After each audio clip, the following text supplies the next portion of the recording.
दोस्तों नमस्कार। आज के वीडियो में जो है आप लोग को बताने आए हैं कि 69 बीपीएससी के लिए कुछ अपडेट आया है। तो अपडेट क्या है, यहाँ अतुल प्रसाद का आप ट्वीट देख सकते हैं कि क्या अपडेट है आपको।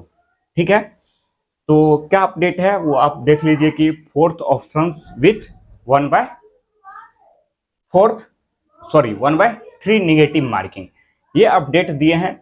तो आपको बता दें कि 68वां बीपीएससी जो था वो 5 ऑप्शंस के साथ जो था 1/4 निगेटिव मार्किंग था, और 69 बीपीएससी जो है उसको जो है फोर्थ ऑप्शंस के साथ 1/3 निगेटिव मार्किंग किया है।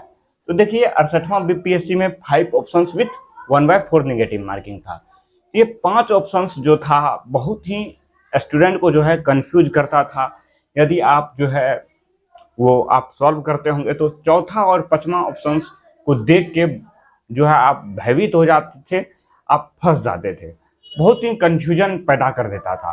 स्टूडेंट का मांग भी था कि सर पांचवा ऑप्शन जो है इसको हटाया जाए, ये ऐसा था। तो अब हालांकि अतुल प्रसाद जी इनको माने भी हैं, 69 बीपीएससी में चेंज भी कर चुके हैं। चेंज करके वही किए कि 4 ऑप्शंस के साथ जो है 1/3 निगेटिव मार्किंग किए हैं। मतलब अब जो रहेगा 4 ऑप्शंस रहेगा, कोई क्वेश्चन रहेगा उसका 4 ऑप्शंस के साथ अब निगेटिव मार्किंग रहेगा 1/3 निगेटिव मार्किंग, ये आपको किया जाएगा। तो ये अपडेट आया है 69 बीपीएससी के लिए। अब हमारे पास एक ऐसा रहता है कि अब हम लोग अटेम्प्ट कितना क्वेश्चन करें जिससे हमारा एग्जाम निकल जाएगा, हम लोग जो है पीटी क्वालिफाई कर जाए। तो आपको बता देना चाहते हैं कि अटेम्प्ट कैसे करना है। देखिए दोस्तों, अटेम्प्ट करने का तरीका हमारे पास क्या होना चाहिए, मिनिमम अटेम्प्ट कितना करें कि हम लोग का पीटी क्लियर हो जाए। तो दोस्तों आपको जो है कैसे अटेम्प्ट करना है, सबसे पहले उस क्वेश्चन को अटेम्प्ट करना है जो पूरे तरीका से इजी होगा। हालांकि बीपीएससी इजी नहीं होता, जो कुछ भी नहीं पढ़े हैं उनके लिए कभी भी पीटी क्लियर नहीं होने वाला। अब रेलवे एसएससी नहीं रहा है, और इधर जो टीचर वाला एग्जाम चल रहा है उनसे भी आप पूछ लीजिए कि अब जो है टीचर वाला भी जो है एज ए सिविल सर्विसेज जैसा एग्जाम ले रहा है। तो हमको ध्यान रखना पड़ेगा कि हमको पढ़ना होगा तभी एग्जाम क्लियर होने वाला है। तो सबसे पहले आपको फर्स्ट राउंड, पहला हमको वो क्वेश्चन सॉल्व करना है जो हमको इजी लगे। इजी वो उसी को लग सकता है जो कुछ ना कुछ पढ़े होंगे। तो जो क्वेश्चन हम लोग को सबसे पहले इजी लगेगा उस क्वेश्चन को सॉल्व कर लेना है, ये हम लोग का तरीका हुआ।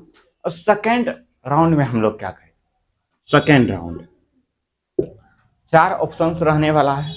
यहां हमको सेकेंड राउंड में लगाना है एलिमिनेशन मेथड।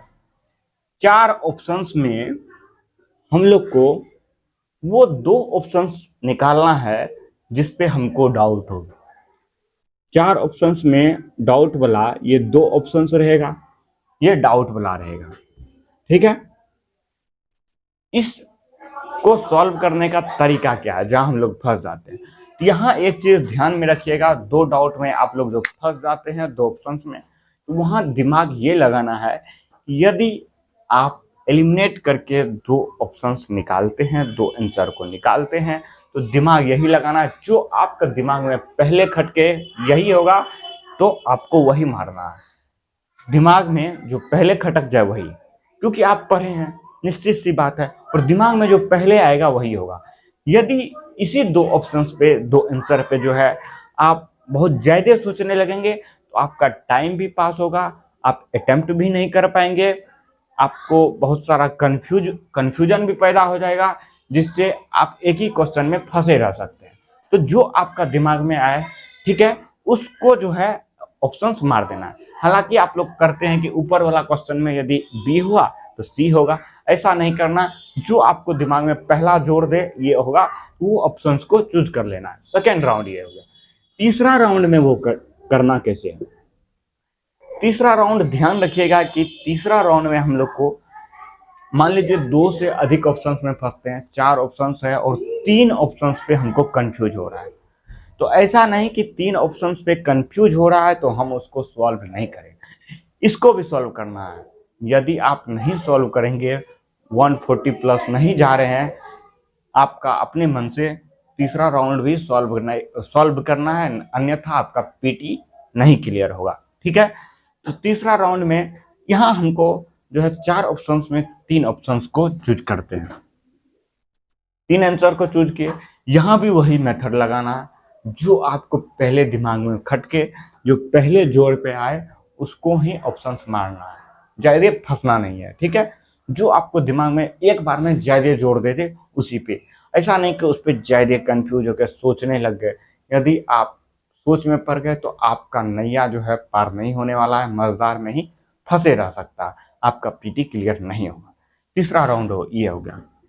चौथा राउंड में क्या करना है? चौथा राउंड में आपको उस क्वेश्चन को रखे हैं जो आप कुछ भी नहीं जानते हैं, जिस क्वेश्चन के बारे में आपको कुछ भी पता नहीं है, उस क्वेश्चन को कभी भी सॉल्व नहीं करना है। उस क्वेश्चन को नो अटेम्प्ट, कुछ भी नहीं करना है, सीधा सीधी छोड़ के चले जाना है। ठीक है, इतना हम लोग को करना है, तभी आपका पीटी कंप्लीट होने वाला है, पीटी क्लियर होने वाला है। ठीक है, बाकी अब हम लोग का जो है बात आता है कि सर ऐसा तो कर रहे हैं, लेकिन जो है हम लोग को कम से कम कितना क्वेश्चन अटेम्प्ट करेंगे कि हम लोग का पीटी क्लियर हो जाएगा? तो आपको देखिए, मिनिमम 95 से 110 के बीच में आपको क्वेश्चन अटेम्प्ट करना। यदि इतना से कम करते हैं तो आपका पीटी क्लियर नहीं होने वाला है, इतना बात ध्यान में रखें।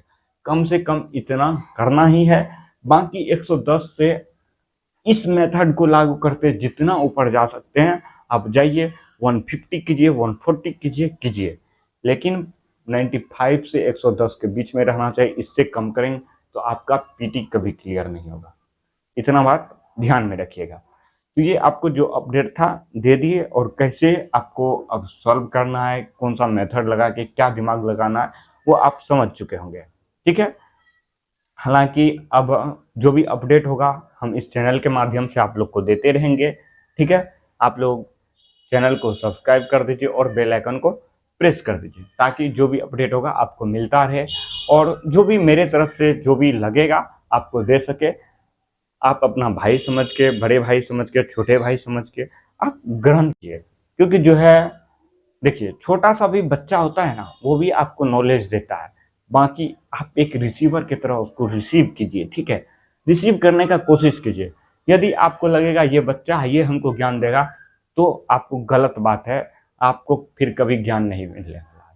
छोटा सा बच्चा से भी नॉलेज मिलता है। आप यदि रिसीव करेंगे, उस पर सोचेंगे, तो बच्चा, हर आदमी हमको ज्ञान दे सकता है, हर बच्चा ज्ञान देता है। ठीक है, आप में जो है एक्सेप्ट करने का क्षमता रहना चाहिए। आप हमको ये देख के मत सोचेगा इनसे हम ज्ञान लेंगे। अब भले ही उम्र में बड़े हो सकते हैं, नॉलेज होगा, लेकिन कुछ ना कुछ यहाँ से जरूर मिलेगा। इसलिए मेरे साथ आप लोग बने रहिए। ठीक है, हम जो है जो भी होगा वो आपको देते रहेंगे, हमारे तरफ से जो भी होगा। धन्यवाद।